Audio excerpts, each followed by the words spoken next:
गुड़िया की माँ की एक दुर्घटना में मृत्यु हो गई थी। गुड़िया का पापा एक दफ्तर में काम करता था।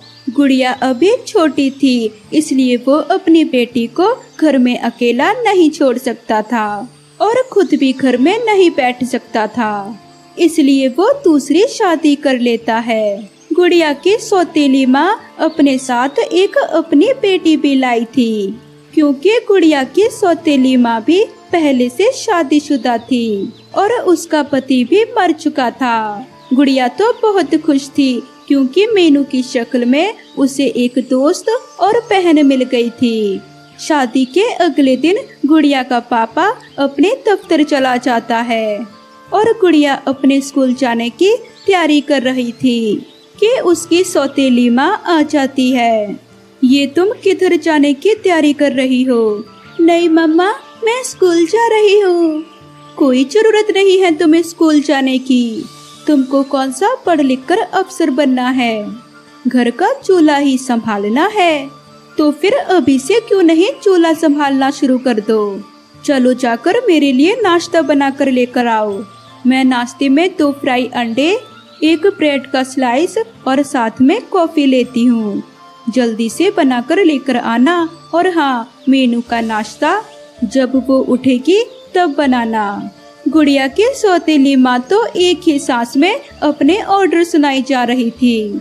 लेकिन मम्मा, मुझे तो कोई रसोई का काम नहीं आता और ना ही मेरे पापा ने मुझसे कभी कोई काम करवाया है। मेरे पापा तो मुझे पढ़ाना चाहते हैं और मेरी मम्मा का भी यही सपना था कि मैं पढ़कर डॉक्टर बनूं। अब तुम्हारी माँ नहीं है इस दुनिया में जिसके तुम्हें सपने पूरे करने हैं।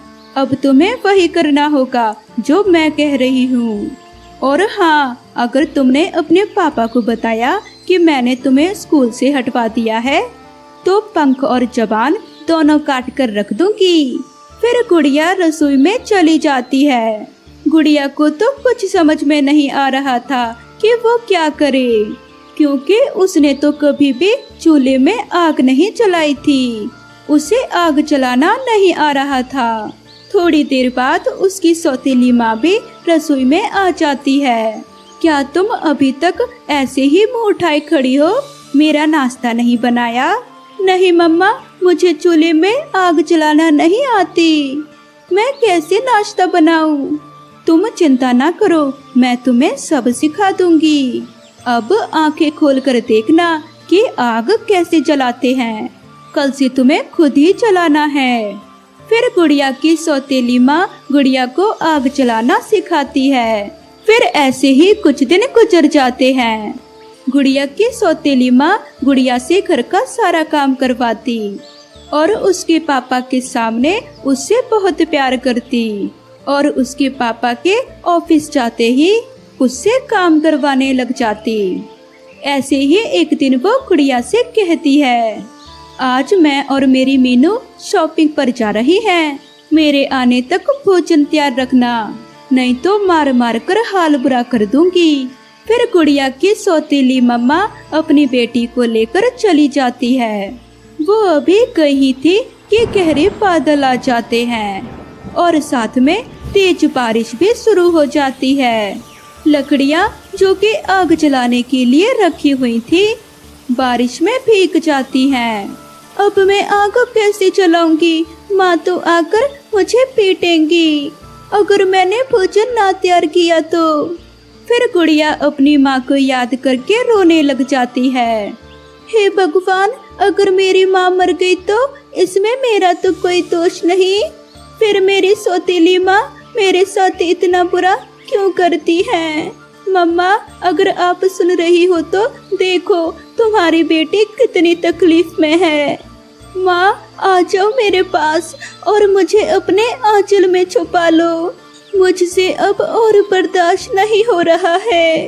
रोते रोते गुड़िया की आंख लग जाती है। गुड़िया बेटा देखो, मुझे भगवान ने तुम्हारी मदद के लिए भेज दिया। मेरी बच्ची, मुझे माफ करना, मैं तुम्हें छोड़कर चली गई और तेरी जिंदगी इतनी मुश्किल में पड़ गई।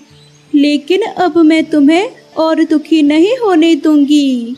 बेटा, मैंने एक रसोई में एक चूल्हा रख दिया है। वो कोई आम चूल्हा नहीं, बल्कि उस चूल्हे में एक खास शक्ति है। तुम जो भी भोजन सोचोगी वो खुद ब खुद पककर तैयार हो जाएगा। और मेरी बेटी, अब मैं तुम्हारी रक्षा करूंगी।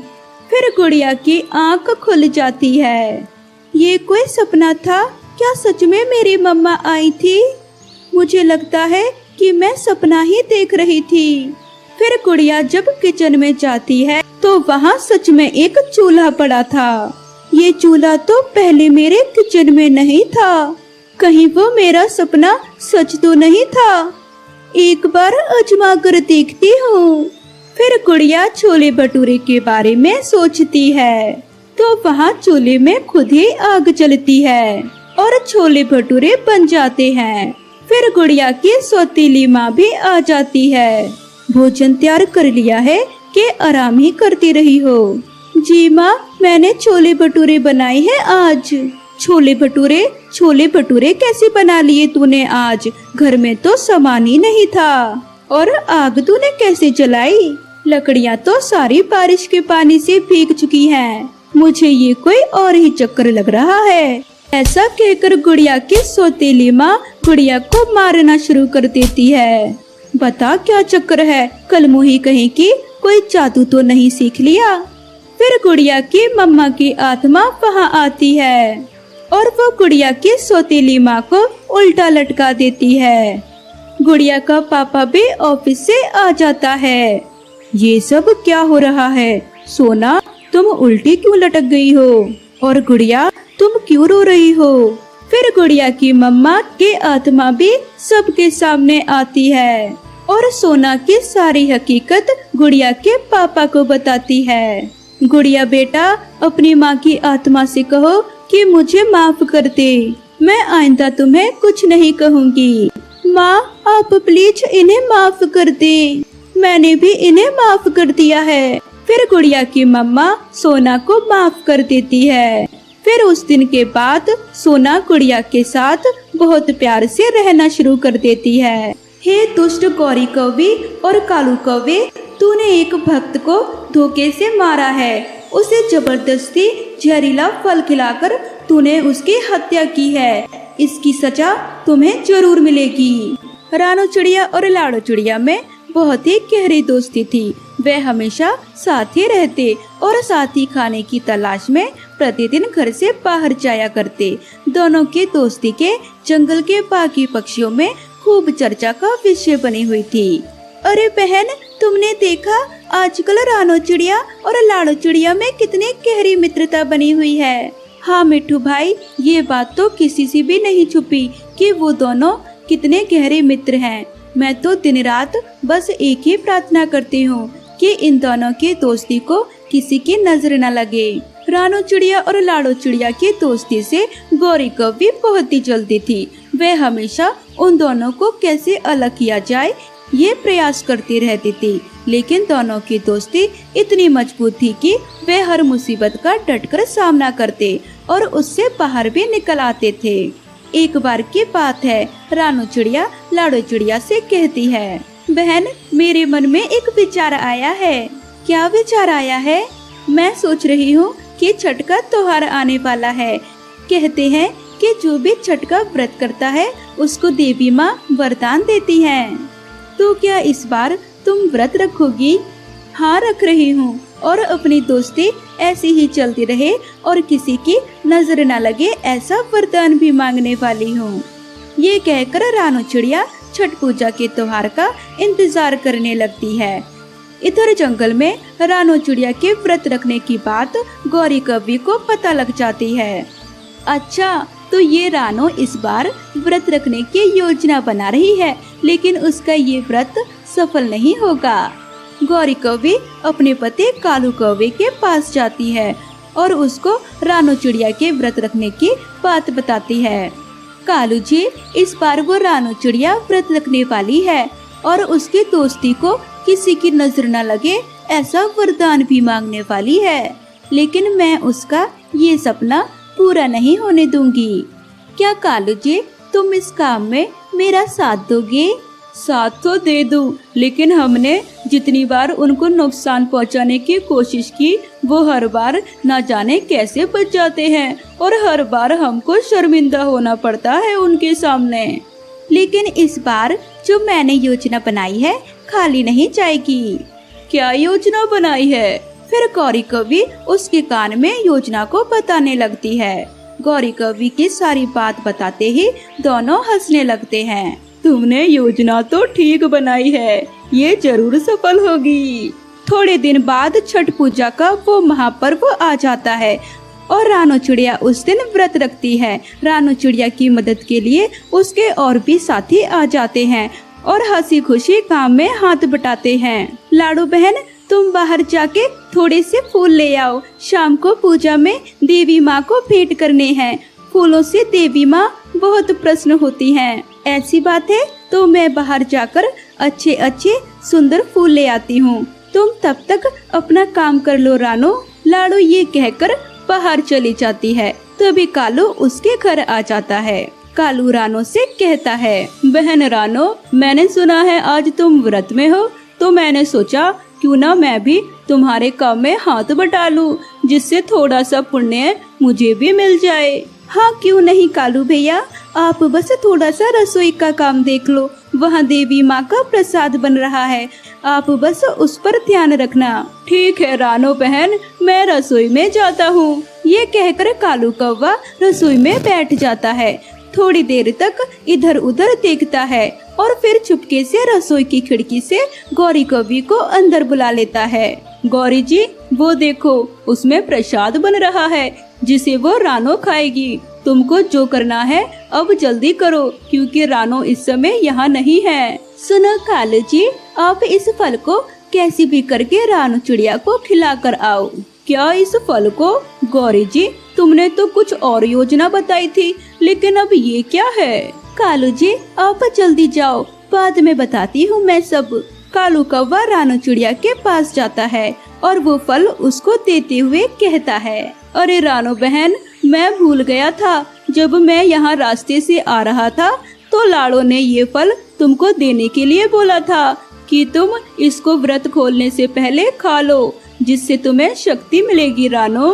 ठीक है, लाओ, अगर लाड़ो ने दिया है तो मैं जरूर खाऊंगी। कालू की बात पर भरोसा करके रानो चिड़िया उस फल को खाने लगती है। इधर रसोई से गौरी कवि ये सब देख बहुत खुश होती है और उसे लगता है कि उसकी योजना सफल हो जाएगी। अरे कालू, ये कैसा फल दिया है लाड़ू ने, जिससे मेरे गले में बहुत दर्द हो रहा है। क्या है ये? मैं बताती हूँ रानो चिड़िया, ये क्या फल है। गौरी, तुम यहाँ क्या कर रही हो? तो ये चाल तुम्हारी ही थी ना, अब मुझे समझ आया। हाँ, ये मेरी चाल थी तुझे ऊपर पहुँचाने के लिए और तू इस योजना में फंस गई। रानो चिड़िया की ये परेशानी देखकर सब पक्षी उसके पास आते हैं। उसके दोस्त उसकी मदद के लिए आगे बढ़ते हैं, पर गौरी और कालू सबको वहाँ रोक देते हैं। सुनो नादान पक्षियों, हमारी तुमसे कोई दुश्मनी नहीं है, तुम लोग यहाँ से चुपचाप चले जाओ, वरना तुम्हारा भी हाल रानो जैसा कर देंगे। कालू कौवे की धमकी सुनकर वो सब डर जाते हैं और वहाँ से चले जाते हैं। थोड़ी देर बाद लाडू चिड़िया आ जाती है और रानो को तड़पता देख उसके पास आकर कहती है, क्या हुआ है तुम्हें? वो अब नहीं उठेगी दोस्त, क्योंकि उसको हमने अपने हाथों से व्रत का फल दे दिया है। ये कहकर कालू कौवा और गौरी कौवे जोर जोर से हंसने लगते हैं। इधर लाडो चिड़िया रोते हुए देवी माँ से प्रार्थना करती है, हे देवी माँ, रानो चिड़िया ने हमारी दोस्ती के लिए व्रत रखा था और उसका ये व्रत इन दोनों पापियों ने उसकी जान लेकर पूरा नहीं होने दिया। क्या माँ, हम निर्बल पक्षियों की कोई रक्षा नहीं करने वाला? क्या आप अपने भक्त को इस प्रकार मरता हुआ देख सकती हैं माँ? लाडो की ये बात सुनकर एकदम से घर हिलने लगता है और एक आवाज आती है, हे दुष्ट गौरी कौवे और कालू कौवे, तूने एक भक्त को धोखे से मारा है। उसे जबरदस्ती जहरीला फल खिलाकर तूने उसकी हत्या की है। इसकी सजा तुम्हें जरूर मिलेगी। नहीं नहीं देवी माँ, मैंने कुछ नहीं किया। रानो को वो जहरीला फल कालू जी ने दिया था। माँ, मैं निर्दोष हूँ, मुझे बख्श दीजिए। मैं इसके बहकावे में आ गया था। ये सारा षड्यंत्र इसी का रचाया हुआ था। अरे पापी, हमारी नजर में तुम दोनों ही दंड के भागी हो। ये कहकर आसमान से एक रोशनी आती है और दोनों चलने लगते हैं और वह जलने की वजह से चिल्लाने लगते हैं। हमें माफ कर दो, हमें माफ कर दो, हमसे गलती हो गई। लेकिन थोड़ी देर बाद वो जलकर भस्म हो जाते हैं। देवी माँ अपने जादू से रानो चिड़िया को भी ठीक कर देती है और रानो चिड़िया के घर से देवी माँ चली जाती है। लेकिन उनके चरणों के चिन्ह वहाँ पर छप जाते हैं। लाडो चिड़िया रानो चिड़िया को गले से लगाती है और सारी कहानी बताती है। देवी माँ आई थी जिससे तुम्हारी जान बच गई है। देवी माँ मेरे घर आई और मैं अभागी उनके दर्शन भी ना कर पाई। कोई बात नहीं, देवी माँ के दर्शन नहीं हुए तो क्या हुआ, उनके चरण चिन्ह अब तुम्हारे घर पर ही हैं। तुम उनके ही दर्शन कर लो।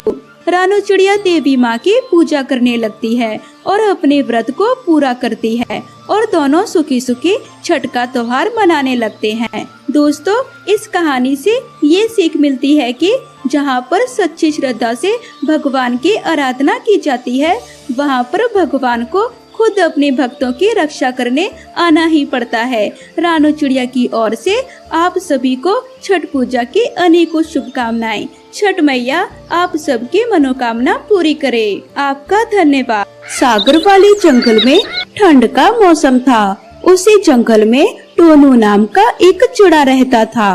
वो बहुत कामचोर था। घर में खाने के लिए भोजन नहीं है, गुड़िया खाना मांग रही है। पानी तो है ना, पानी पीकर संतोष कर लो, भगवान ने जो दिया है वो बहुत है। रानो चिड़िया और टोनू चिड़ा की एक बेटी थी जिसका नाम था गुड़िया। गरीबी के कारण उसकी पढ़ाई भी बंद थी। टोनू चिड़ा बड़े का काम करता था। कभी किसी के घर में खिड़कियां या दरवाजे ठीक करने का काम मिल गया तो कर लेता था, वरना घर में किस्मत के भरोसे बैठा रहता था। पानी पीकर कब तक गुजारा करेंगे, बाहर जाकर कुछ काम की तलाश करो। गुड़िया को खाना चाहिए और ऐसी सर्दी में हमारी बच्ची को स्वेटर भी चाहिए। तुम तो हर वक्त मुझे घर से बाहर निकालने पर लगी रहती हो। ठीक है, अब जाता हूँ। ऐसा कहकर टोनू चिड़ा काम की तलाश में सागर के जंगल में घूमने लगता है और थोड़ी ही देर बाद घर वापस आ जाता है। मेरी किस्मत ही खराब है, कोई बड़ा काम नहीं मिलता मुझे। घर बैठे बैठे किस्मत को कोसने से कुछ नहीं होगा। बड़ा काम करने के लिए मेहनत से बड़े काम की तलाश करनी होगी। हाँ ठीक है, ज्यादा ज्ञान मत दो। टोनू चिड़े की कामचोरी और किस्मत के भरोसे बैठे रहने का नतीजा ये हुआ कि एक एक करके घर की सारी चीजें बिक गई। बस सर छुपाने के लिए घर की चार दीवारी रह गई। तुमसे तो कुछ नहीं होगा, मैं ही काम ढूंढ लेती हूँ। रानो काम की तलाश में निकल जाती है। कुछ दिन की तलाश के बाद रानो चिड़िया को एक स्वेटर बनाने का काम मिल गया। अब सुबह सुबह रानो चिड़िया काम पर निकल जाती। टोनू चिड़ा घर में बैठा रहता और किस्मत को कोसता रहता था। उधर रानो दिन रात मेहनत करके स्वेटर बुनती रहती थी। धीरे धीरे रानो चिड़िया का काम और निखरता गया और रानो चिड़िया ने अपने मालिक से सैलरी बढ़ाने की मांग की। लेकिन रानो चिड़िया के मालिक ने सैलरी बढ़ाने के लिए उससे मना कर दिया और रानो चिड़िया को ये बात बहुत बुरी लग गई और उसने वहाँ से काम छोड़ दिया। मैं कहता था ना, किस्मत के आगे किसी की नहीं चलती। चली गई ना नौकरी, दूसरी मिल जाएगी। ढूंढने पर तो भगवान भी मिल जाते हैं, नौकरी क्यों नहीं मिलेगी। रानो चिड़िया दूसरे ही दिन काम के तलाश में फिर से निकल पड़ती है। हे भगवान, कितनी तेज ठंड है और ऊपर से ये नौकरी ढूंढने का काम। परेशान होने के बाद भी रानो चिड़िया ने हार नहीं मानी और थोड़े दिन की तलाश के बाद उसे एक बुटीक में काम मिल जाता है। कल से ज्यादा मेहनत करनी होगी, रात को आने में देर हो जाएगी। दूसरे दिन जल्दी उठकर रानो चिड़िया घर का काम निपटाती है और काम पर निकल जाती है। बुटीक में दिन रात स्वेटर बुनने के बाद रात को घर आकर खाना बनाती और अपनी बेटी को खाना खिलाती। टोनू चिड़ा कोने में बैठकर भगवान को कोसता रहता, हे भगवान, मुझे नौकरी कब मिलेगी? घर बैठकर भगवान को कोसने से नौकरी नहीं मिलेगी। अच्छा चुप हो जा, बड़ी आई नौकरी वाली। देखना, अपनी मेहनत के बल पर एक दिन मैं खुद का बुटीक खोलूंगी। पैसा क्या तेरा बाप देगा हैं? रानो चिड़िया ने चुप रहना ही बेहतर समझा। वो बस अपने काम पर ध्यान देती। रानो चिड़िया का बढ़िया काम और उसकी मेहनत देखकर कुछ ही दिनों में बुटीक का मालिक रानो चिड़िया की सैलरी बढ़ा देता है। रानो चिड़िया की घर की हालत अब सुधर गई थी। रानो चिड़िया एक गुल्लक में थोड़े थोड़े पैसे जमा करती रहती है। एक दिन रानो चिड़िया ने गुल्लक तोड़कर देखा तो ओहो, पैसे तो कम हैं, लोन ले लेती हूँ। दूसरे दिन रानो चिड़िया बैंक जाकर लोन के लिए अप्लाई कर देती है और उसे 4 लाख रुपए मिल जाते हैं और उन पैसों से रानो चिड़िया अपना बुटीक खोल लेती है। और फिर रानो चिड़िया को स्वेटर बनवाने के ज्यादा ऑर्डर आने लगे। अब रानो चिड़िया अपने काम में काफी बिजी रहने लगी थी। रानो चिड़िया की सफलता देखकर टोनू चिड़ा को उससे जलन होने लगती है। तुम्हारी किस्मत अच्छी है, बैठे बिठाए तुम्हें काम मिल गया। ये तुम गलत बोल रहे हो, मुझे बैठे बिठाए कुछ नहीं मिला है। मुझे जो भी मिला है मेरी मेहनत से मिला है। मैं तुम्हारी तरह किस्मत के भरोसे नहीं बैठी हूँ। आए दिन टोनू चिड़ा रानो चिड़िया से किसी न किसी बात पर लड़ने लगता था। परेशान होकर एक दिन रानो चिड़िया अपनी बेटी को लेकर घर छोड़कर चली गई और किराए पर घोंसला लेकर रहने लगी। ऐसे ही दिन गुजरने लगते हैं। अब रानो चिड़िया ने अपने स्वेटर बुनने के काम से गुड़िया का अच्छे स्कूल में दाखिला करवा दिया। उसके बाद रानो चिड़िया अपनी बेटी के साथ खुशी खुशी रहने लगती है।